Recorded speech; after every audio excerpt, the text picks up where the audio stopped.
paso ya a la última mesa que va a tener lugar a lo largo de la mañana, que la hemos llamado Gestión desde la Administración, y paso a presentarles rapidísimamente el currículum extensísimo de Román Fernández Vaca, que bueno, es doctor, arquitecto y conservador del patrimonio histórico, académico del Partal, la Asociación Libre de Profesionales de Restauración de España, y miembro honorario de la Academia de Arquitectura y Urbanismo de Argentina. Ha sido director general de Bellas Artes en el Ministerio de Cultura del Gobierno de España. También fue director del Instituto Andaluz del Patrimonio Histórico de la Consejería de Cultura de la Junta de Andalucía. Bajo su dirección, el Instituto Andaluz del Patrimonio Histórico ha obtenido numerosos premios, como el Premio Nacional de Restauración y Conservación de Bienes Culturales en el año 2006 o la Medalla de Oro de la Asociación Española de Amigos de los Castillos en el año 2007. Ha sido subinspector de los Servicios de Arquitectura, Urbanismo y Ordenación del Territorio, jefe de Servicio de Conservación y Restauración de Bienes Culturales y profesor de Historia de la Arquitectura Contemporánea. Desde el año 2008 es miembro del Consejo Científico y Asesor. Román, muchísimas gracias. Acaba además de llegar un poco angustiado porque el AVE ha tenido un ligero retraso. Bueno, algo más que ligero, porque creo que ha llegado con 1 hora de retraso, o sea que hemos tenido un poco de angustia, pero bueno. Ya está aquí Román, muchísimas gracias y nada, ya cerramos, como digo, con esta mesa la jornada de la mañana. Muchísimas gracias. Falta Enrique, que está llegando, y nada, y María, que se está sentando en este momento. Muchísimas gracias. Perdona. Román, cuando quieras. Muy bien. Toma, que te he cogido mucha agua. Una preguntilla, no ha llegado a venir a verla. Qué barbaridad. Bueno, vamos a iniciar la mesa de las 13:05 desde la Administración, las buenas prácticas, y nos acompañan Rosario Gómez Puyole, gerente del Plan Estratégico de Sostenibilidad Turística de Velilla de Ebro, que curiosamente, pues le comentaba antes que he visto que tiene un convenio firmado en el año 2022 con la Secretaría de Estado de Turismo y con el Gobierno Autónomo de Aragón. Me parece muy interesante, un convenio para el tema turístico y patrimonio, me parece. Pero hablando de ella, es licenciada en Historia del Arte por la Universidad de Zaragoza, tiene formación en posgrado como técnico de gestión de patrimonio cultural, diseño gráfico e identidad corporativa y máster en recursos humanos, y profesionalmente se ha dedicado a la gestión cultural, comunicación corporativa, diseño y gestión de patrocinios. Desde el 2007, ya es su cuarto o quinto mandato como alcaldesa de Velilla de Ebro, y desde 2022, como decía, gerente del Plan de Sostenibilidad Turística de Velilla. El objetivo prioritario de su gestión ha sido la puesta en valor del patrimonio cultural, inmaterial, medioambiental de este municipio como estrategia para luchar contra la despoblación, sobre todo, que es un tema que lo tienen sobre muy pocos recursos, con un paisaje que tienen que conservar, un medio antropizado, fuertemente antropizado, y buscando nuevas oportunidades de empleo orientadas a jóvenes y a mujeres en un territorio nada fácil. Tras ella vamos a tener a María Jimeno Unuera, que es licenciada en Bellas Artes por la Universidad Complutense de Madrid, obtuvo la beca de Arte Público de la Universidad Complutense y ha realizado estudios de Museos y Turismo Cultural de la Universidad Rey Juan Carlos y de Dirección y Gestión de Organizaciones Artísticas y Culturales del Instituto Superior del Arte. En el año 2003 comienza a trabajar en Paradores de Turismo y actualmente dirige el Departamento de Arte de Paradores, gestionando la colección artística y desarrollando proyectos culturales. Y finalmente, pues tenemos también a Enrique Varela, que todos conocéis porque actualmente se nos retrasa un poquito, se nos va a retrasar un poquito, pero me dijo que estaba. Hemos conectado esta mañana, que llegaría, y dada su trayectoria, es conservador de museos, del Cuerpo Facultativo de Museos, ha sido subdirector general de la Dirección General de Bellas Artes del Ministerio de Cultura y actualmente pues dirige una entidad que yo creo que está en efervescencia, porque es el Museo Sorolla de Madrid, con el centenario por un lado y por otro lado con las obras de ampliación, que son dos elementos fundamentales y que requieren recursos humanos, requieren una serie de cuestiones que tienen que ponerse de alguna manera en un equilibrio para desarrollar una tarea importante. Le vamos a dar la palabra primero a Rosario y vamos a rogar que no sean que se acomoden al tiempo, como 10, 12 minutos cada uno. Muy bien. Hola, Enrique, ¿qué tal? Bueno, el contenido de mi presentación, muy rápidamente, ¿se oye bien? Una primera diapositiva con la compleja estructura del territorio en Aragón, mi concepto de administraciones trinchera versus administraciones parapeto, y luego la aparición del foro romano de Velilla de Ebro en el centro del pueblo y lo que supone para un municipio de 210 habitantes del que soy alcaldesa. ¿Y ahora? Muy rápidamente. Este es un mapa de los términos municipales en Aragón. Si os dais cuenta, es un mosaico de pequeños municipios. Son 731, de los cuales 531 no superan los 500 habitantes. En contraposición, Zaragoza capital tiene cerca de 700.000 habitantes. Esto genera un problema de despoblación enorme y una sistemática falta de recursos que la renta de Zaragoza capital en muchas ocasiones opaca, porque Zaragoza va como un tiro, pero hay mucho territorio detrás que tiene otros problemas. Muy pocos municipios de más de 10.000 habitantes, solo 12, y solo las 3 capitales de provincia superan los 20.000 habitantes, con las 682.000 y pico Zaragoza censados, que no sabemos cuántos viven en realidad, y luego ya un descenso salvaje, Huesca 50.000, 55.000 y Teruel capital 30 y tantos mil. O sea, es una estructura del territorio muy desvertebrada y muy compleja. La capital aragonesa concentra el 75% de los habitantes de Aragón y Aragón representa el 10% del suelo nacional y solo el 2,8% de la población. Entonces, bueno, pues esto es un problema para casi todo y también para el patrimonio. Bien, y luego, ¿qué quiero decir con administraciones trinchera y administraciones patrimonio?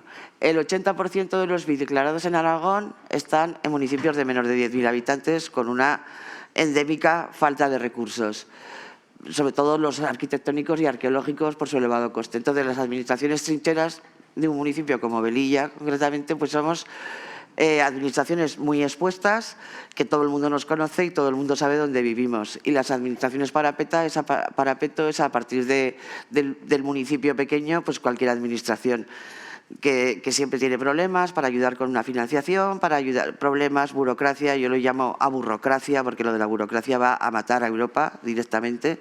Es ingestionable y esta situación todavía se acentúa más cuanto más pequeño es un municipio, más complejo es esta situación. A mí cuando alguien me dice, es que todos los alcaldes decís que vuestro pueblo es el mejor, digo, mira, por aquí no seguimos, o sea, de verdad, es que hay cosas objetivas. Entonces, cuando tienes un patrimonio cultural enorme que gestionar, no es que mi pueblo es más bonito, que no estoy hablando de conceptos ajenos, es que el 80 y tantos % del suelo municipal de Velilla es BIC. Bueno, todo el término municipal está declarado BIC y luego tenemos por cepas y LIC. Entonces, es que no es que lo diga yo, es que lo dicen los datos. Bien, en 2022 comenzamos la rehabilitación de la Plaza de España, la plaza en el centro del pueblo. Bueno, primero vamos a ver un poco el término municipal. Veis un brazo del río. Ahí me acerco, si queréis, si no os importa. Aquí está el conjunto hidráulico, un orial de doble rueda que arreglamos en su momento. Ahí está la iglesia mudéjar de la Asunción. Y en ese espacio de ahí a la izquierda es donde está ahora ubicado el Museo Monográfico de la Colonia Celsa. Lo que son el yacimiento arqueológico está al fondo arriba, debajo del título Velilla de Ebro Vista Aérea. Este es el yacimiento arqueológico. Y esto era la idea que hasta hace poco teníamos de Velilla. ¿Lleva puntero? Es que... ¿Tienes puntero? Vale. Sí. Vale.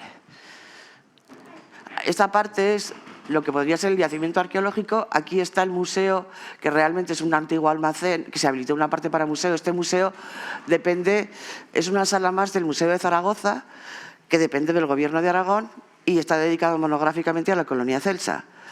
El otro gran recurso patrimonial es este conjunto hidráulico con un norial y un lavadero que está rehabilitado, y con el plan de sostenibilidad turística que comentaba Román, lo que queremos es el museo trasladarlo al centro del pueblo, de tal manera que ese espacio se quede como almacén de restos arqueológicos y por esta zona de aparcamiento se acceda a visitar el pueblo y por aquí subir al yacimiento y a la visita del yacimiento. Eso era el plan de sostenibilidad turística.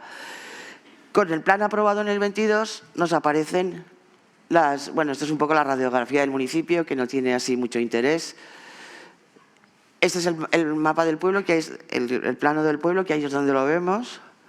Este es el actual museo y lo queremos llevar a esta parte de aquí. Aquí está la iglesia de la Asunción y luego caminando por aquí, por la Cuesta de la Paloma, al yacimiento arqueológico. Primeramente podemos visitar el norial y aparcar aquí, y todo caminando, sin que haya interferencias de coches, etcétera. Luego aquí están las zonas de ocio, la piscina, la pista polideportiva, pista de pádel, etcétera. Bueno, estas son las cosas que se pueden ver en este momento y que iremos mejorando con el tiempo. Un conjunto hidráulico, la iglesia mudéjar de la Asunción. Este es un mural que resume la historia del pueblo. Estos son los restos del foro, que es lo que han aparecido. La iglesia, la ermita de San Nicolás, que tiene un interesantísimo ábside románico, los restos arqueológicos y el museo, que todavía es visitable. Respecto al museo, para que os hagáis una idea, un plan de sostenibilidad turística lleva una financiación tripartita. En el caso del de Velilla, que es convocatoria ordinaria y no extraordinaria, que son con los fondos REAP. Un porcentaje muy importante lo pone el Gobierno central, otro porcentaje importante la comunidad autónoma y un 10% lo ha puesto el Ayuntamiento de Velilla. Este museo, que está aquí fuera del mundo, o sea, es que la gente viene, visita el museo y se va al yacimiento y no entra jamás al pueblo, con lo cual actúa en contra del desarrollo del municipio. En su momento no sé qué relación tiene el Ministerio de Bellas Artes, lo digo por si hay representantes, y en la DGA me dicen que es que la DGA, Bellas Artes no va a dejar que se traslade el museo al centro del pueblo. Cuando ya está el edificio preparado, el arquitecto que ha emprendido su rehabilitación es solvente. Por eso digo lo de las administraciones trinchera, pero perdona, o sea, es que lo que no puede ser es que un BIC de estas características actúe en contra del desarrollo del pueblo. Y esa es la última pelea, porque evidentemente Velilla no quiere perder que las dos personas que el Gobierno de Aragón tiene en el museo no las ponga. Si trasladamos, me llegaron a decir, bueno, deja el museo donde está y abres otro en el pueblo. Digo, ¿pero de qué estamos hablando? Que no tiene sentido nada de esto. O sea, entiendo que se conseguirá, pero bueno, hasta el rabo todo es toro, como dice el argot taurino.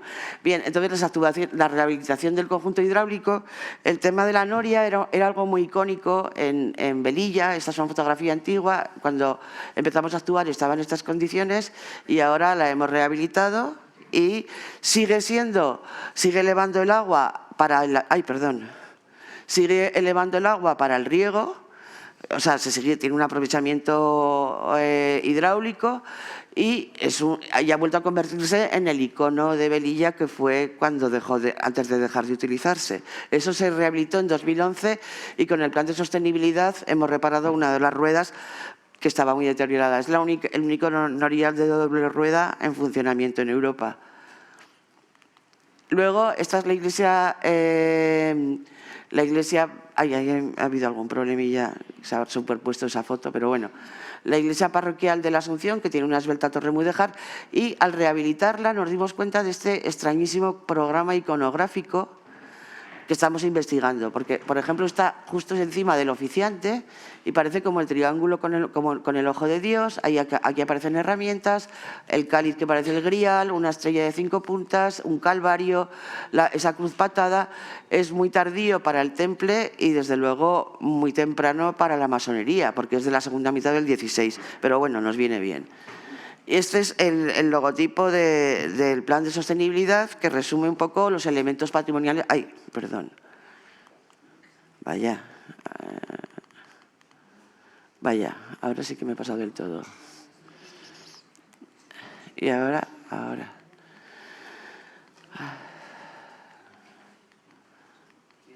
Bueno, el logotipo resume, tenemos una leyenda muy potente de campanas milagrosas, la campana está en el escudo de Velilla, el Ebro, las olas y un delfín que aparece en uno de los mosaicos del yacimiento arqueológico. El yacimiento arqueológico tiene 47 hectáreas de ciudad romana, visitables pero no cuidadas, que depende de su gestión del Gobierno de Aragón. Esta es la portada del edificio donde va a ir el nuevo museo, en el centro del pueblo, que era la única portada que sí que se va a hacer con el plan de sostenibilidad. Estas son algunas. Luego, en la inversión total del plan y en la historia de Velilla de Ebro, en la historia un poco el resumen. La leyenda de la campana milagrosa de Velilla era tan potente que Quevedo, por eso lo hemos puesto ahí, le dedicó 2 sonetos satíricos. Por eso nos parece importante esa relación de un pequeño municipio con la historia grande. Y en marzo de 2023 se inician las obras de rehabilitación de la Plaza de España.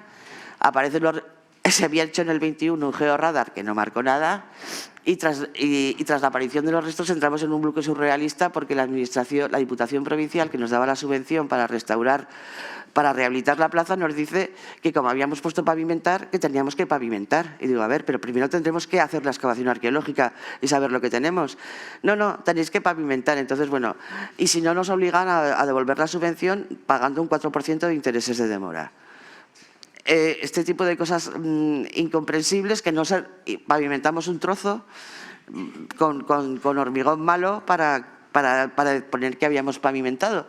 Pero es que además, simultáneamente por ser BIC, estábamos obligados a ampliar las catas. Bueno, entonces los restos han aparecido aquí, en la Plaza de España, que seguramente sería el antiguo foro. Aquí va a estar el museo, aquí está la iglesia. O sea, es decir, que para un pueblo que tiene un plan de sostenibilidad en marcha es una oportunidad, aunque sea un problema, es una oportunidad de tener un referente romano en el centro del pueblo, que hasta ese momento se pensaba que no había nada en el centro del pueblo, que estaba todo arriba. Y ocurre como ocurrió en César Augusta, a los que seáis más mayores, que también apareció el foro desplazado del cruce del Cardio y el Decumano Máximo, que aparece junto al río, como es este caso, y junto al muelle fluvial, que seguramente estará por aquí. Estos son algunos de los restos que han aparecido. Se ha ampliado la excavación. Bueno, entonces, es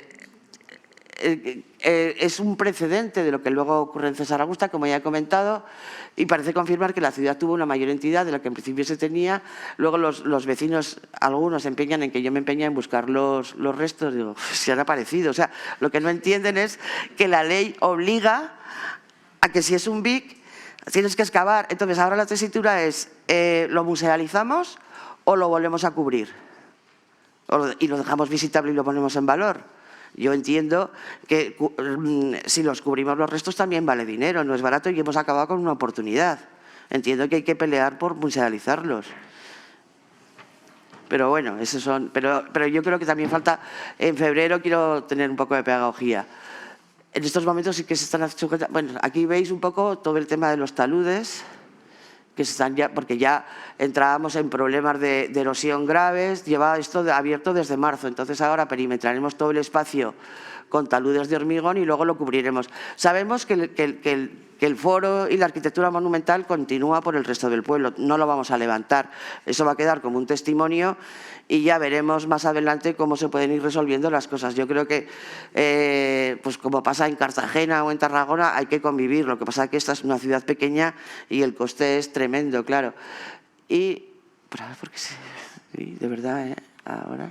No, ya debió terminar. Bueno, simplemente, ahora tenemos una subvención de 150.000 euros del Gobierno de Aragón, algo del dinero del Plan de Sostenibilidad Turística sí que se nos ha permitido desviarlo a esto y poco a poco iremos pues sumando dinero para poder resolver el tema del foro, que yo creo al que os invito a venir. Y quiero decir, entiendo que es algo muy representativo de ese pasado romano de la ciudad. Han aparecido también muchas cerámicas y nos vuelve a contar otra historia del municipio. Y para terminar, me gustaría hablar del concepto de carga de paisaje por habitante. Quiero decir, hablamos siempre de densidad de población, Aragón es un territorio despoblado, pero esos que se quedan en el medio rural, ¿qué cantidad de paisaje están obligados a mantener y cómo se puede ayudar a que esto no sea una carga? Y otra cosa que yo propongo en una comunidad autónoma como Zaragoza, Celsa simbólicamente le pide a Celsa, la ciudad romana se obliga a abandonar en beneficio de Zaragoza. Luego, hace 2000 años, ya nos vampirizó Zaragoza, como ha seguido haciendo a lo largo de la historia. Como propuesta, en los ayuntamientos, su presupuesto municipal lo hacen con la participación en los tributos del Estado, un porcentaje que da el Estado por habitante censado. En situaciones tan extremas como el caso de Zaragoza, yo propongo un 50% que se le dé a Zaragoza Capital si estás censado en Zaragoza, y si tienes vinculación emocional con un municipio de tu provincia, otro 50%. Sé que es imposible, pero bueno, soñar es gratis. Y con esto termino. Bien, muchas gracias.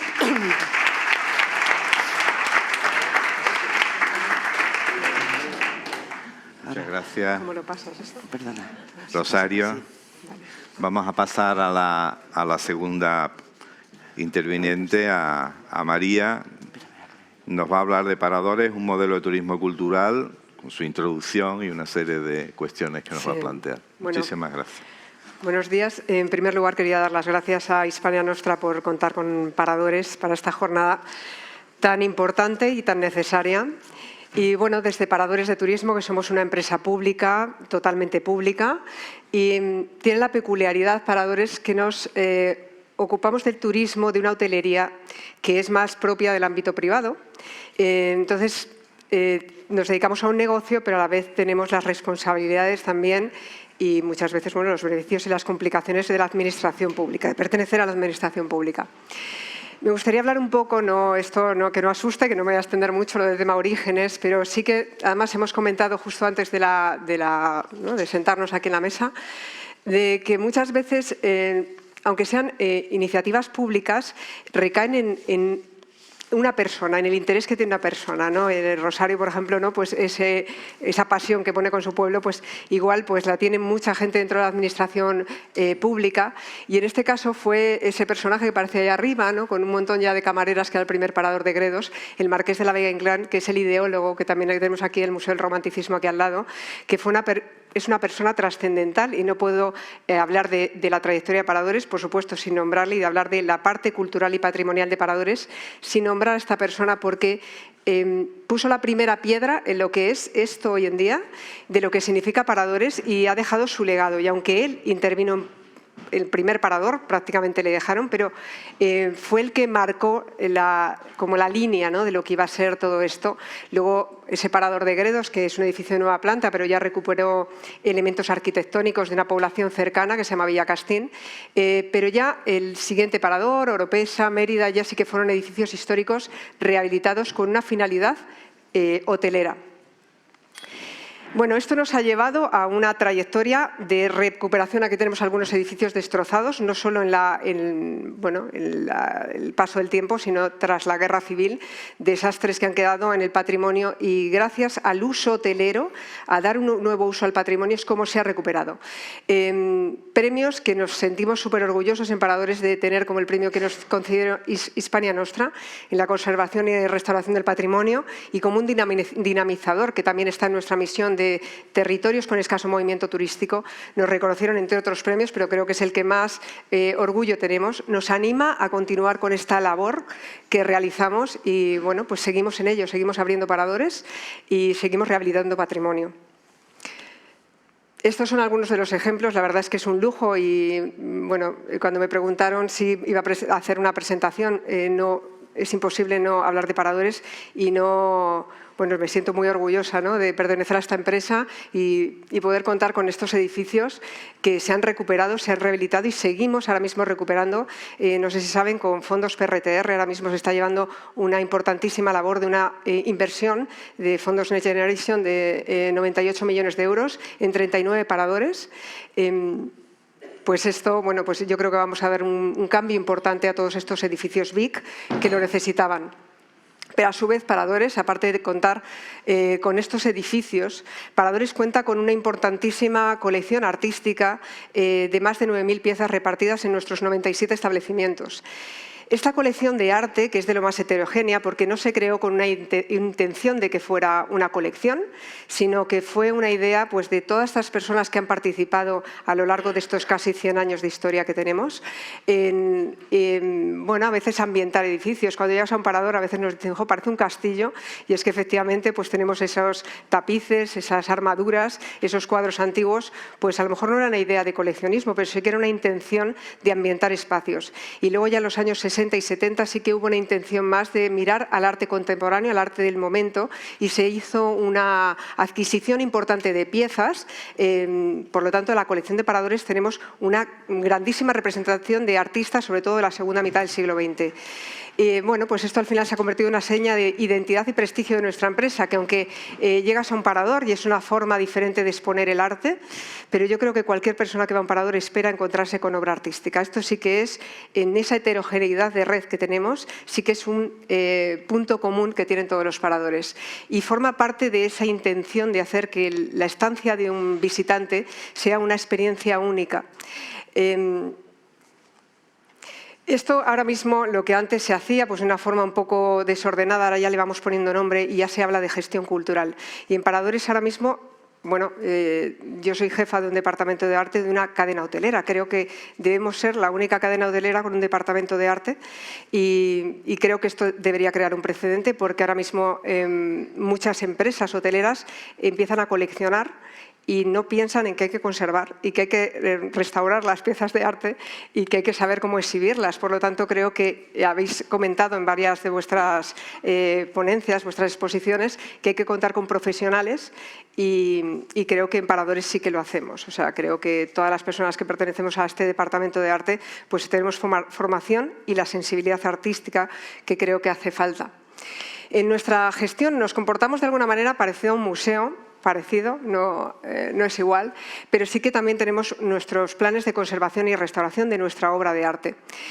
Hacemos un plan anual y tenemos una problemática que es la dispersión de la obra de arte. Nuestra colección está repartida en 97 establecimientos en manos de las personas que trabajan en paradores que no son profesionales del arte. Lo que hacemos es un plan anual que ellos nos ayuden a detectar los males que tienen nuestras piezas y nosotros también pues viajamos mucho y bueno, pues detectamos estas piezas y hacemos una importante labor de conservación y restauración. Y bueno, priorizamos siempre la conservación por encima de la restauración e intentamos que, a pesar de que no podemos tener las medidas de conservación igual que en un museo, porque no, es una contradicción, ¿no?, que el cliente a lo mejor esté cómodo, que llenar todo de catenarias, barreras, el tema de la humedad, o sea, nosotros tenemos muchos hándicaps, intentamos sortearlos y salvarlos y creo que bueno, no nos sale mal. Os pongo aquí algunos ejemplos de piezas que restauramos, que no solamente son cuadros o esculturas, sino también en esas piezas que están adscritas de alguna forma al propio inmueble. Aquí un artesonado, aquí la maravilla que tenemos del Parador de León, el retablo de las pinturas de Juan de Peñalosa o esa sillería de coro maravillosa de Juan de Juni, Guillermo Doncel y Angés también. También aquí retablos, o también estas piezas de León, pero bueno, también para que se vea, por ejemplo, un techo que tenemos de Lucio Muñoz. Tenemos todo tipo de piezas, lo cual también destacar la labor de los conservadores y restauradores de nuestro país, que la verdad que tenemos unos profesionales increíbles que creo que no están lo suficientemente valorados. Luego, por otra parte, estamos cambiando la forma de exhibir la obra de arte. Antes la obra artística formaba parte de la decoración. Y ha sido así hasta hace poco. Yo cuando llegué a Paradores era así. Y bueno, ahora mismo sí que estamos intentando, haciendo una mirada a la población, ¿no?, a la ciudadanía. Hay una mayor formación y nosotros queremos llegar a todo eso. Tenemos una colección nuestra propia que la estamos ordenando, la estamos intentando que tenga un sentido museológico también y cuidar cada vez más la museografía. Y bueno, nosotros, como pongo ahí, estamos muy orgullosos porque por fin nos van a dar dinero para invertir en obra artística. Antes hablaba Esther López del tema de la importancia del arte contemporáneo en los edificios históricos. Nosotros también creemos en eso. Creemos que Paradores hace una labor de descentralización del turismo, una de las problemáticas, ¿no?, que ahora nos enfrentamos con el turismo, y llevar también el arte contemporáneo a estos edificios. Yo pienso, por ejemplo, bueno, este es el Parador de Cuenca, que tenemos una obra que con la colaboración de la Fundación Juan March nos ayudaron a hacer esta exposición de obra de Julián Casado, una obra maravillosa. Aquí tenemos el Parador de Costa da Morte. en La Coruña. Bueno, este parador se abrió por motivo del hundimiento del Prestige y bueno, también compramos esa fotografía y hemos hecho una exposición de obra artística de fotógrafos, Ramón Camaño, Ferrol, que ahora mismo su obra está en el Reina Sofía, de artistas que hablen de la cultura de allí, de llegar de alguna forma, de trascender un poco más el tema artístico, a que no sea simplemente dejarle en su plano estético, que creemos que puede ofrecernos muchísimo más. El Parador de León, que es una maravilla en sí mismo, San Marcos de León, que está en la plaza de San Marcos y que tiene dos lecturas del edificio. Por un lado, una parte pues, antigua del edificio original y por otra parte la rehabilitación con ese techo inmenso allí de Lucio Muñoz, que tiene esas dos lecturas, ¿no? Del arte contemporáneo y de un arte más antiguo. Y luego el Parador de Lerma, que la maravilla de poder tener también el Palacio Ducal de Lerma, pues también hicimos una selección de obra artística vinculada a obra artística contemporánea vinculada de alguna forma al Duque de Lerma. Aquí la Anunciación de Frangélico, que es de José Manuel Ballester, una interpretación de José Manuel Ballester. La Anunciación de Frangélico está en España porque fue un regalo que le hicieron al Duque de Lerma. Y esa obra de allí, de un artista que se llama Lino Lago, en el fondo es que no se ve muy bien en la fotografía, pero está el retrato de Rubens del Duque de Lerma. Y aquí pues también un tapiz maravilloso que tenemos del siglo XVII. Tenemos esa capacidad de mezclar estilos diferentes. Me encanta la idea de pensar que está en una población no llega ni a 3.000 habitantes, Lerma. Entonces, poder encontrarte esta maravilla en una población, hablamos mucho de la España vaciada, Paradores lleva haciendo mucha labor con esto antes de que se le pusiera el nombre de España vaciada o España vacía, y también en esas soluciones que hay ahora mismo a la condensación, ¿no?, del turismo cultural en algunas zonas, pues yo creo que aquí podemos hacer una labor importante. Proyectos culturales también estamos elaborando desde nuestro departamento, en Paradores en general, proyectos culturales para mejorar también la experiencia del cliente y para apoyar también a esa descentralización. Eso también es nuestro compromiso como empresa pública. No podemos quedarnos simplemente en el negocio. Nosotros tenemos que hacer más e intentamos hacer más, con las complicaciones que tenemos, que no son pocas.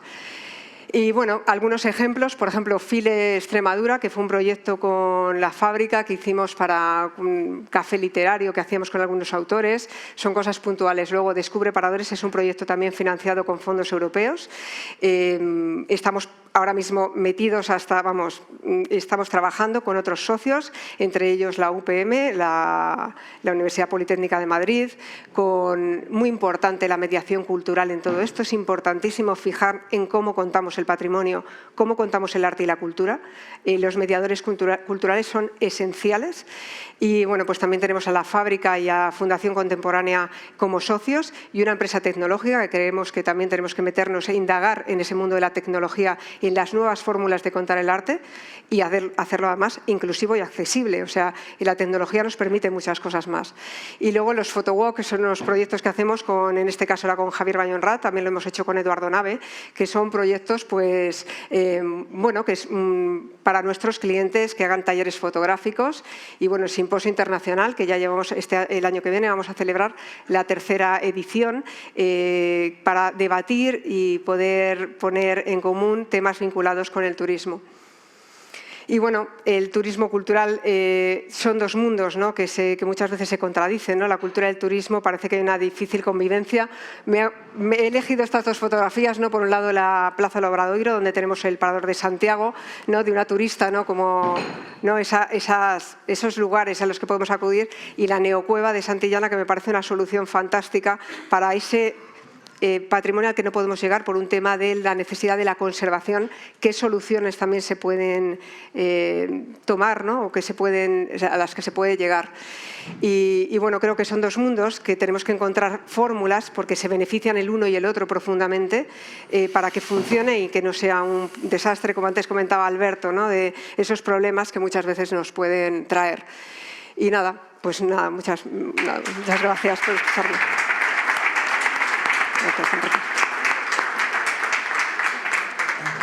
Muchas gracias, María. Muchas gracias. A María Jimeno.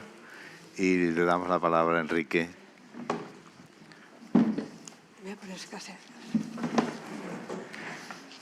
¿Qué tal? Muy buenas tardes ya a todos. He traído unos vídeos y he pedido que los vayan pasando en bucle, ¿vale? Para que se vaya viendo un poco de las dos cuestiones que voy a hablar muy resumidamente. En primer lugar, quiero agradecer a España Nostra que haya invitado al Museo Sorolla a participar en estas jornadas sobre buenas prácticas en patrimonio cultural. Y en segundo lugar, quiero disculparme porque, como verán en el programa oficial de las jornadas, no estaba previsto que yo hablara, ¿no? Entonces, me he incorporado recientemente y muy agradecido, como digo, a estas jornadas, pero voy a improvisar muy brevemente, por suerte es una mesa redonda y son pocos minutos, voy a improvisar muy brevemente estas dos cuestiones que Román me pidió que hablara en relación con el Museo Sorolla, que es, por un lado, lo que ha sido la celebración, la conmemoración del centenario del fallecimiento de Joaquín Sorolla, y por otro lado, la puesta en marcha de las obras de ampliación y rehabilitación del museo. En ese sentido, les digo que uno de los primeros, o el principal reto que hemos tenido desde el Museo Sorolla a la hora de organizar tanto el centenario como las obras de rehabilitación y ampliación del museo ha sido compatibilizar las dos cosas. Por una parte, festejar a Sorolla a lo largo de estos años y conmemorarle, celebrarle como uno de los grandes maestros de la Escuela del Arte Español con dimensión universal, como es lo que es la figura de Sorolla, y por otra parte, preparar todos los trabajos para el cierre del museo al público para el inicio de sus obras de rehabilitación. Como digo, ha sido el principal reto al que nos hemos enfrentado, por un lado la dimensión exterior de esa conmemoración y por otra parte todo el trabajo interno de planificación de la rehabilitación y ampliación. Como digo, las imágenes van a ilustrar un poco aquellas cosas de las que voy a hablar. No están ordenadas en el entorno de mi breve exposición, pero sí que pueden visualizar muy bien de qué venimos hablando. Como bien saben ustedes, Joaquín Sorolla falleció en 1923 con 60 años de edad. Yo, Joaquín Sorolla, he dedicado mi vida a la pintura. Desde que empecé a pintar, mi obsesión fue destruir todo convencionalismo. Qué difícil me ha sido lograrlo. Me crié en Valencia con mi tía Isabel y mi tío José, que me animaron a formarme como pintor. Me acompañó mi esposa Clotilde, la compañera de mi vida. La pintura luminista española. Nos instalamos en Madrid y nacieron nuestros 3 hijos, María Clotilde, Joaquín y la pequeña Elena. Ellos fueron la familia que me dio la estabilidad y el amor que como hombre huérfano anhelaba. Participé en muchas exposiciones nacionales e internacionales y crucé el océano hasta Nueva York, donde mi gran exposición fue visitada por 160.000 personas en un mes. Seguro de mi pintura, pude centrarme entonces en el arte, en la luz, en el color. Tanto trabajo y tanta emoción me pasarán factura. La enfermedad me sorprenderá a un joven con 57 años pintando en mi jardín y no podré trabajar más. Este año se cumplen 100 años de mi muerte y me conmueve pensar que mi pintura sigue siendo apreciada, que mis esfuerzos por reflejar la verdad siguen emocionando. La organización de este centenario, como no podía ser de otra forma, tratándose de un artista plástico, la programación de exposiciones temporales ha sido aquel ámbito de acción en el que yo, más interés Sorolla, y más esfuerzo he dedicado mi vida a la pintura. Desde que empecé a pintar, mi obsesión fue destruir todo convencionalismo. Qué difícil me ha sido lograrlo. Me crié en Valencia con mi tía Isabel y mi tío José, que me animaron a formarme como pintor. Me acompañó mi esposa Clotilde, la compañera de mi vida. Temporales Nos instalamos en Madrid y nacieron nuestros 3 hijos, María Clotilde, Joaquín y la pequeña Elena. Ellos fueron la familia que me dio la estabilidad y el amor que como hombre huérfano anhelaba. Participé en muchas exposiciones nacionales e internacionales y crucé el océano hasta Nueva York, donde mi gran exposición fue visitada por 160.000 personas en un mes. Seguro de mi pintura, pude centrarme entonces en el arte, en la luz, en el color. Tanto trabajo y tanta emoción me pasarán factura. La enfermedad me sorprenderá a un joven con 57 años pintando en mi jardín y no podré trabajar más. Este año se cumplen 100 años de mi muerte y me conmueve pensar que mi pintura sigue siendo apreciada, que mis esfuerzos por reflejar la verdad A partir de ahí, como digo, dentro del emocionando. programa de exposiciones temporales establecimos como tres categorías distintas de exposiciones en función del grado de implicación que tenía el museo y la Fundación en torno a esa programación. Por un lado, se desarrollaron una serie de exposiciones organizadas por el propio museo, que algunos de ustedes habrán podido visitar y disfrutar en la propia Casa Museo Sorolla. Luego se desarrollaron otra serie de exposiciones en colaboración con el Museo Sorolla. Se trataba de exposiciones que, participando el museo en ellas, incluso residenciando en la primera exposición en la Casa Museo, luego iniciaron un viaje itinerante para extenderse por otros museos, instituciones y localidades del país. Y finalmente, una tercera categoría de exposiciones fueron aquellas en las que contaban con la participación del museo, pero eran organizadas por los propios agentes, ¿no?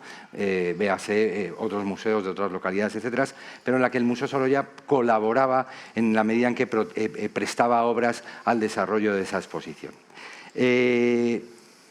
Dentro de esa organización había una filosofía muy clara en la organización de las exposiciones por parte del Museo Sorolla y de la celebración de este centenario, que era muy claramente la idea de festejar a Sorolla en clave de celebración. Es decir, a Joaquín muchas veces se utiliza un centenario, una conmemoración puntual con distintos objetivos, y puede haber una conmemoración que se sirva como excusa, como pretexto para reivindicar la figura de un creador, de un artista que es poco conocido, y que esa conmemoración sirve para sacarle del anonimato, poner en valor su trayectoria, etc. Bien, con Sorolla sabíamos perfectamente que esta situación no se daba. A Sorolla no había que reivindicarle, no había que ponerle en valor, no había que descubrirle para el gran público. Y entonces la dimensión de la conmemoración fue otra, fue celebrar a Sorolla, es decir, celebrar a uno de los grandes maestros, como decía, de la pintura española, y festejarle disfrutando de su prolífica obra en muchas vertientes, ¿no? Teniendo esa idea de celebración en mente, la otra idea de la que partimos fue la de extender el centenario, es decir, residenciando la conmemoración en su casa museo, queríamos que la conmemoración no solo tuviera su epicentro en Madrid, en el Museo Sorolla, sino que tuviera una dimensión nacional e internacional de conmemoración del artista, y para ello nos implicamos en toda esa programación de exposiciones temporales, tanto protagonizadas por el propio museo como en colaboración con otras entidades, con la idea de extender el centenario hacia otras localidades.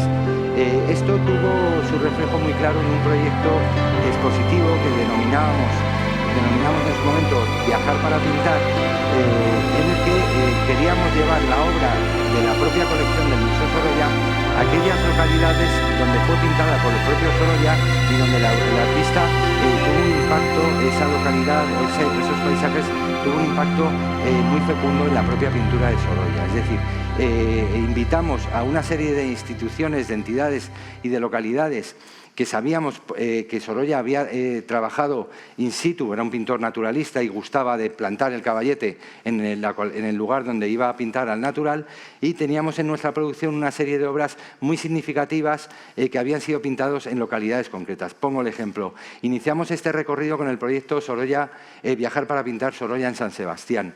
Después de Valencia, San Sebastián fue una de las localidades que más visitó más frecuentemente a lo largo de su vida Sorolla, y más fecunda producción pictórica generó el artista en todo el entorno de la costa del Cantábrico. Y por tanto invitamos para ello al Museo de San Telmo de San Sebastián a celebrar, en colaboración con el Museo Sorolla, la exposición Sorolla, Viajar para Pintar Sorolla en San Sebastián. Este proyecto tuvo su recorrido con otras localidades como Sorolla en Galicia, celebrada en el Museo de Bellas Artes de La Coruña, Sorolla en Toledo, celebrada en la Casa Museo del Greco, donde Sorolla también pintó importantes paisajes de la localidad.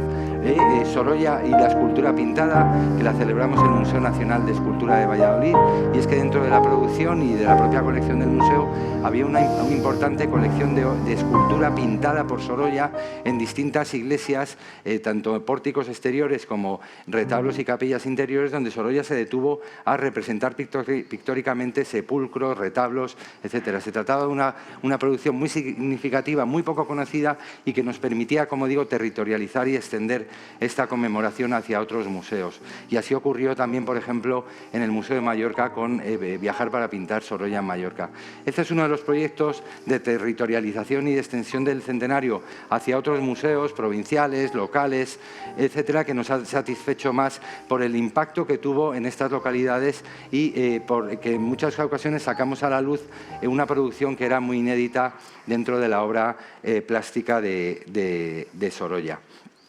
El resultado de este centenario, que como lo digo culmina el 31 de diciembre de este año y que todavía permanecen algunas exposiciones últimas que se han inaugurado en este otoño, como es la exposición en la Galería de Colecciones Reales Sorolla 100 años de modernidad, con parte de la colección del propio museo, la exposición en el Mar de Sorolla con Manuel Vicén en la Fundación Bancaja de Valencia, que todavía está abierta, o en Burgos y en Málaga, todavía se celebran exposiciones de este centenario en colaboración con el Museo Sorolla. El resultado, a modo de síntesis, es que a lo largo de estos 3 años se han celebrado un total de 43 exposiciones temporales protagonizadas por Sorolla dentro de la conmemoración de su centenario, que se han celebrado más de 120 encuentros científicos, jornadas y seminarios donde distintos expertos han puesto luz y han generado conocimiento en torno a la figura del pintor, cerca de 50 publicaciones dentro de este centenario y, por último, más de 2.400.000 personas, más de 2.400.000 visitantes han podido disfrutar de esta celebración, de este centenario en clave de conmemoración. Como decía al principio, uno de los retos principales de esta conmemoración era compatibilizar esa celebración con lo que están viendo ustedes en las imágenes, que era toda la planificación de las obras de ampliación y rehabilitación de su casa-museo, que, como algunos de ustedes sabrán, el pasado 1 de octubre, hace muy poquitas semanas, cerramos al público para acometer la segunda fase del proyecto de ampliación-rehabilitación. Muy sintéticamente, y para explicar un poco la filosofía de este proyecto de ampliación-rehabilitación en el que nos estamos inmersos, he de decirles, como buena parte de ustedes saben, que el Museo Sorolla es la Casa Sorolla. Se trata del espacio doméstico que el propio artista encargó en 1910 al arquitecto Enrique María de Repullés y Vargas y que a partir del año 1931, tras el fallecimiento del artista y de su propia viuda, Clotilde García del Castillo, que fue la que legó al Estado toda la colección, la casa, los enseres y la colección de pintura que se atesoraba allí, se creó el Museo Sorolla en un legado que realizó al Estado la viuda del pintor. A partir de 1931, esa casa doméstica, ese espacio de intimidad doméstica de la familia Sorolla, se convirtió en un museo. Y a partir de ahí se llevaron a cabo y tuvieron lugar toda una serie de transformaciones de lo que es la transformación de un espacio doméstico de poco más de 1.500 metros cuadrados en un museo público por el que el año pasado, en 2023, transitaron 350.000 personas. Esto nos da el alcance del impacto que las visitas de nuestros visitantes, del público, tienen lugar sobre un espacio concebido inicialmente como espacio de domesticidad. Una casa y unos talleres de pintura concebidos para la vida y residencia del artista que, como digo, a partir de 1931 se transforman en un museo público y que ello comporta toda una serie de sucesos en la dinámica de comportamiento de la casa-museo. A lo largo del siglo XX esta casa-museo ha ido transitando y celebrando al propio pintor y con un número significativo de visitantes. También hay que constatar que el Museo Sorolla es uno de los museos que más calidad de visita y mejor experiencia de visita ofrece a los visitantes, es decir, en las encuestas que realizamos de público y en comparativa con otros museos de la red de museos del Estado, sabemos que el Museo Sorolla es el que mejor experiencia de visita ofrece al público. Lógicamente se trata en buena medida la categoría y las características de la propia casa como espacio, como casa-museo, como espacio de ambiente en el que verdaderamente hay un patrimonio material muy rico, pero también pervive en la piel del alma de la casa, es ese patrimonio inmaterial que tanto satisface a nuestros visitantes. Bien, como decía, a lo largo del siglo XX el museo la casa se transformó en museo y ello implicaba que había una serie de condicionantes, de necesidades, de funciones y de áreas y servicios que la casa no disponía y que un museo exigía, por así decirlo. Y a lo largo del tiempo ha habido una serie de transformaciones para adecuar ese espacio en un espacio de uso público. Lógicamente, la casa es la que es y había llegado a su límite de carga en la medida en que desplegaba todas las funciones que podía, pero no podía desarrollar otras por carecer de determinados áreas, servicios y espacios. Y eso llevó a que en el año 2009 el Ministerio de Cultura adquiriera un local colindante al propio edificio, vinculado pared con pared, anexo a la propia Casa Museo, en un espacio de más de 2.000 metros cuadrados, es decir, estamos hablando que la superficie de ampliación es ligeramente superior a la propia superficie del edificio de la Casa Museo Sorolla, y ello permitió a partir de entonces planificar cómo debía ser el nuevo Museo Sorolla y qué nuevos espacios debía dotarse y de los que carecía con anterioridad. Ese edificio se adquirió, como digo, en el año 2009, pero no fue hasta el año 2022 cuando se iniciaron las obras de ampliación y rehabilitación del edificio. Estas obras de ampliación y rehabilitación se concibieron en dos fases. Una primera fase está a punto de culminar, de finalizar, que es la fase de ampliación del museo, y la segunda fase está a punto de iniciarse, que es la fase de rehabilitación de la casa museo. Dentro de la filosofía del proyecto hay una serie de caracteres que voy a resumir muy puntualmente y ya paso la palabra a Román. Lo primero es que el nuevo Museo Sorolla se va a dotar de una serie de espacios y de servicios de los que carecía con anterioridad y que buena parte de ellos se van a desarrollar en el espacio, en el local de ampliación. Por otra parte, va a mejorar determinados servicios que desarrollaba no en plenitud, sino con muchas carencias que se desarrollaban en la propia casa, y el local de ampliación le permite desplegar sus funciones en plenitud. Se va a dotar de un proyecto de accesibilidad a la Casa Museo a través de ese local de ampliación, y por último se van a rehabilitar y se van a restaurar todos los elementos patrimoniales de esta Casa Museo que ciertamente con el tránsito de todo el siglo XX y de todos estos millones de personas a lo largo de este siglo XX, podemos decir que el edificio se encuentra fatigado. Y para ello se va a iniciar ahora ese proyecto de rehabilitación que incorporará también la restauración de los propios jardines de la Casa Museo, liderada por el Instituto de Patrimonio Cultural de España. Bien, es un proyecto ilusionante, es un proyecto que reubica, redefine el propio Museo Sorolla y que, por un lado, nos permite mantener el ADN de la propia Casa Museo, de los estudios de taller de trabajo del pintor, y al mismo tiempo esos nuevos espacios nos van a permitir desplegar nuevos servicios a la ciudadanía y combinar lo que es la Casa Sorolla con el nuevo Museo Sorolla. Bueno, les agradezco a todos ustedes su atención y ya paso la palabra a Román, y cualquier cuestión la desarrollamos en el debate. Muchas gracias.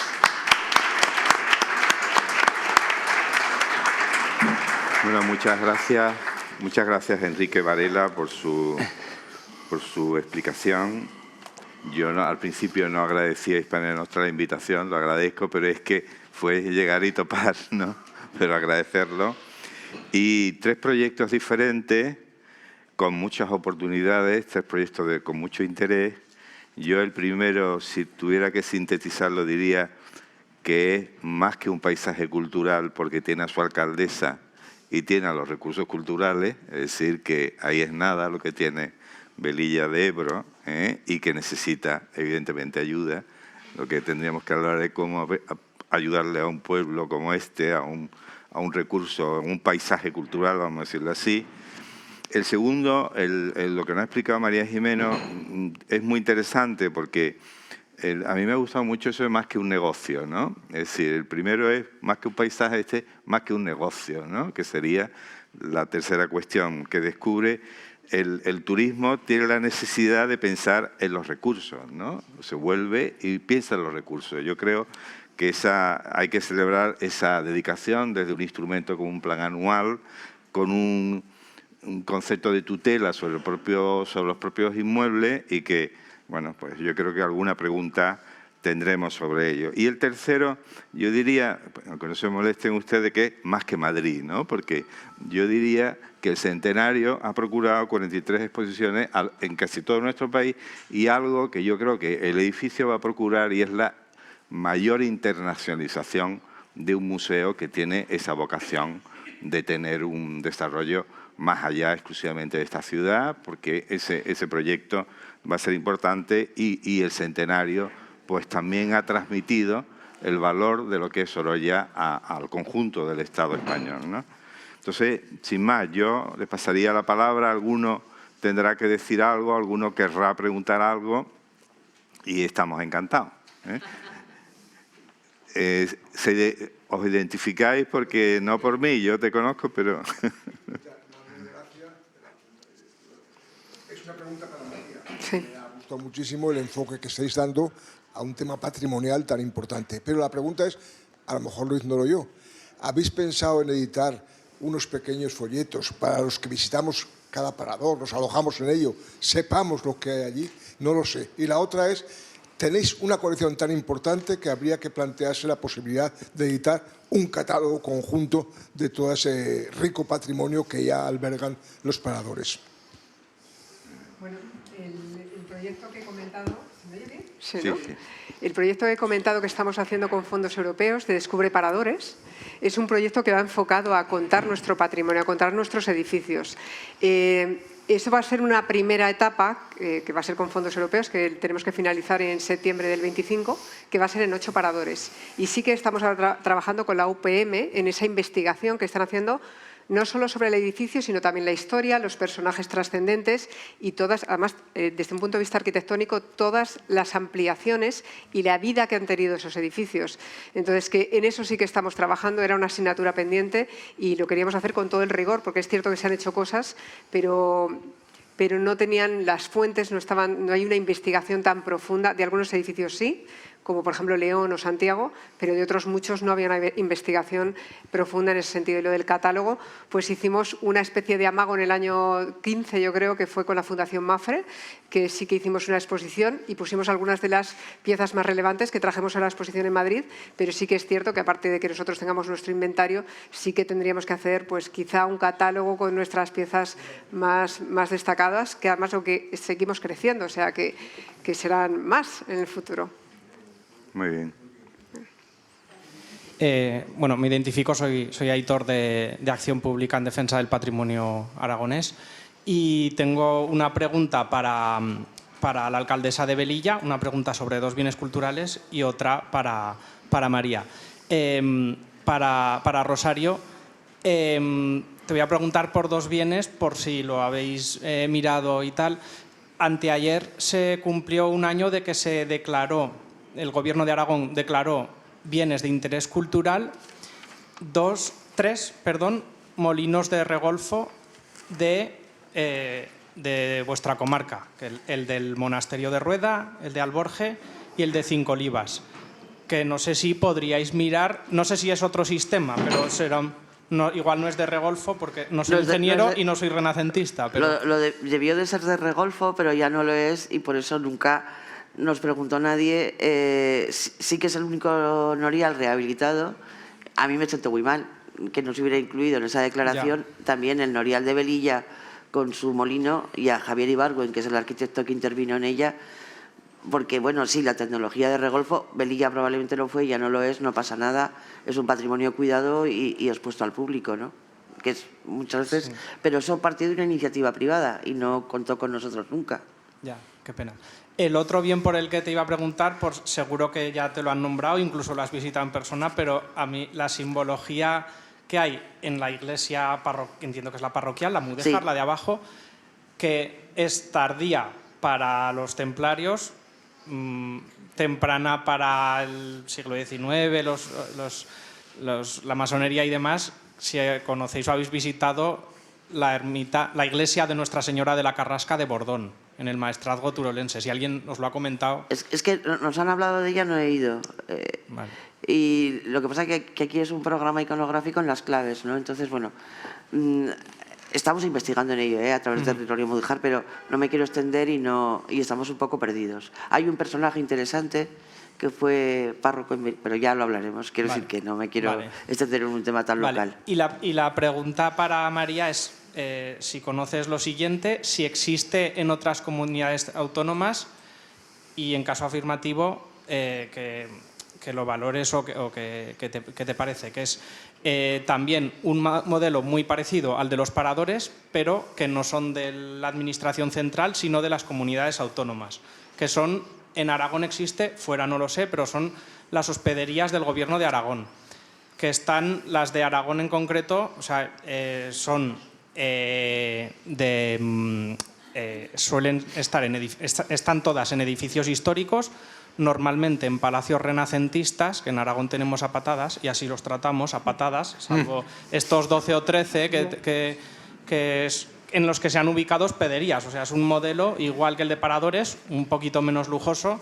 Y bueno, en el Rueda, precisamente, que acabo de citar, es uno de ellos y tiene arte mueble también. Por ejemplo, en Rueda hay cuadros de Ignacio Mayayo, que no es Sorolla, pero bueno, hay arte mueble también. Pues si lo conoces, si existen otras comunidades autónomas y, en caso afirmativo, ¿qué te parece? Bueno, me parece fantástico. Yo creo que es un modelo que hay que replicar. No lo conozco a fondo, la verdad, si te soy sincera, y creo que en otras comunidades autónomas no lo sé. Sé que ha habido otros modelos, o por ejemplo en Portugal, cuando hacía lo de las pousadas, todo esto, es un modelo que sí que se ha intentado, nos han llamado incluso de otros países, para intentar replicarlo en otros países. Yo creo que yo no sé cuál es la complicación, porque claro, todo esto va de la mano de un plan de carreteras que se hizo en su día. O sea, no solamente que rehabilites edificios históricos, es toda la infraestructura que tienes que crear. Por eso la dimensión estatal es importante. Y bueno, no sé, creo que en Cuba también se hizo algo en su día, pero yo en comunidades autónomas no conozco, no te puedo decir. Pero vamos, que se replicará, creo que es un modelo o sea, turístico, cultural, fantástico. O sea, que estaría muy bien.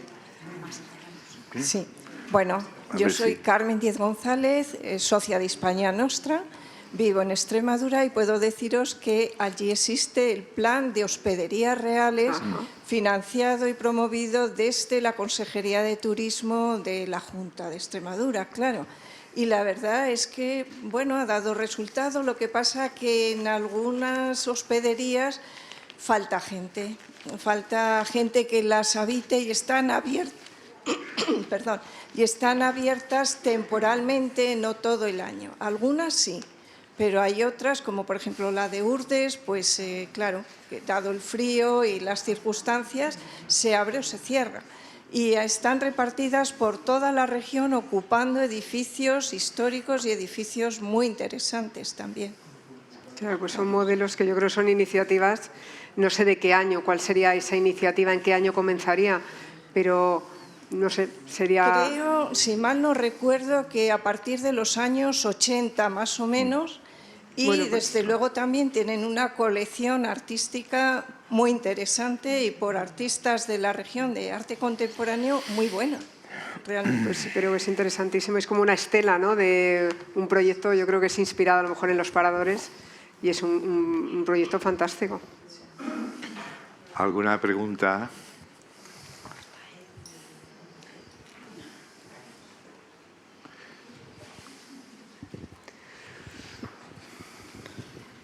Gracias, soy Alfonso Segovia, socio de Hispania Nostra. 3 preguntas, una para cada una. Respecto a Velilla, ¿qué pasaría con el museo? Porque el museo existente que comentabas, ¿no? Parecía que era un edificio moderno, creo, me pareció ver. ¿Qué pasaría con ese edificio? Si se cambiara el contenido a otro lugar, si habría alguna propuesta, esa era una de las preguntas. ¿Y qué papel pudo desarrollar, si es que lo hizo, la Diputación?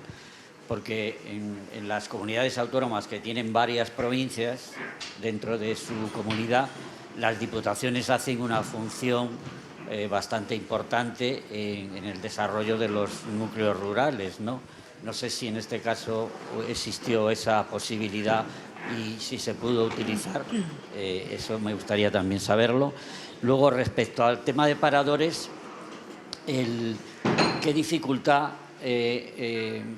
hubo, si es que la hubo, ojalá no, para introducir el arte contemporáneo en los museos? Porque eso es algo que en todos los edificios históricos, no solamente paradores, yo creo que algunas personas lo hemos defendido. O sea, parece que incluso en los edificios de patrimonio nacional es como si el tiempo se hubiera detenido, ¿no? O sea, y no se puede introducir el arte contemporáneo en los edificios históricos, ¿no? Y por último, respecto al tema de la planificación en todo el asunto del Museo Sorolla y su ampliación y su remodelación, ¿existía ya previamente la planificación de utilizar ese tiempo en el que las piezas del museo tenían que, de alguna forma, embalarse para así poder planificar esa territorialización, qué palabra tan difícil, del museo y llevarlo a otros lugares? ¿Formaba parte de la planificación esa idea? Bueno, empiezo yo. No hay ningún, con el tema del traslado del museo a un edificio dentro del casco urbano no hay ningún problema, porque la inmensa mayoría de ese edificio está dedicado al almacén de excavaciones de piezas arqueológicas, con lo cual el director del Museo de Zaragoza está encantado de que le dejemos espacio para continuar almacenando piezas. Y por la otra pregunta era... La Diputación, hay un problema en Aragón, y es que el Gobierno autónomo se llama Diputación General de Aragón y luego las Diputaciones Provinciales, por un origen histórico. Entonces, realmente la Diputación Provincial de Zaragoza nos ha ayudado más bien poco con el tema del patrimonio en el caso de Velilla. Sin embargo, el Gobierno de Aragón, porque la excavación arqueológica sí que la gestiona el Gobierno autónomo, se ha implicado un poquito más. Tampoco hay que ser muy persistente. Bueno, referente al tema del arte contemporáneo en los edificios históricos, desde un punto de vista estético, yo creo que esto desde los años 60-70 se lleva haciendo en Paradores, incorporar arte contemporáneo a edificios históricos. Yo creo que el público, cuando hay calidad, lo acepta bien, y cuando se integra bien, hay veces que no funciona, pero muchas veces funciona y el público lo acepta bien. El problema que tenemos más es en la adquisición de obra de arte por las fórmulas que nos permite la administración pública, pero bueno, hay fórmulas y ahora mismo pues estamos en ese plan, en seguir en esa senda, pero en general el público lo agradece también. Yo creo que efectivamente esa mirada al futuro y al mecenazgo y a la mirada al arte contemporáneo actual, que es esencial, que la administración pública haga esa mirada también. Muy bien. Y respecto al Museo Sorolla y las obras, tanto de ampliación como la territorialización de las exposiciones, verdaderamente no había una planificación de compaginar ambos eventos. Quiero decir, si nosotros hubiéramos planificado, no hubiéramos determinado que festejando el centenario del fallecimiento del pintor tuviéramos que cerrar el museo el 1 de octubre. Quiero decir, el calendario de obras ha venido sobrevenido en función de la licitación de las mismas y de los ritmos de las empresas constructoras. Bien hubiéramos querido que todo el centenario hubiera discurrido con el museo abierto al público hasta este 31 de diciembre. Pero nos ha venido sobrevenido, como digo, el ritmo de las obras, y hemos tenido que hacer de la necesidad virtud. Lo que sí estaba planificado, lógicamente, era la extensión del centenario a través de esta programación de exposiciones temporales por todo el territorio y, por tanto, el préstamo de las obras, sí. Muy bien. Bueno, vamos a cerrar porque me dice la organización. Cerramos, sí. Muchísimas gracias a todos los intervinientes.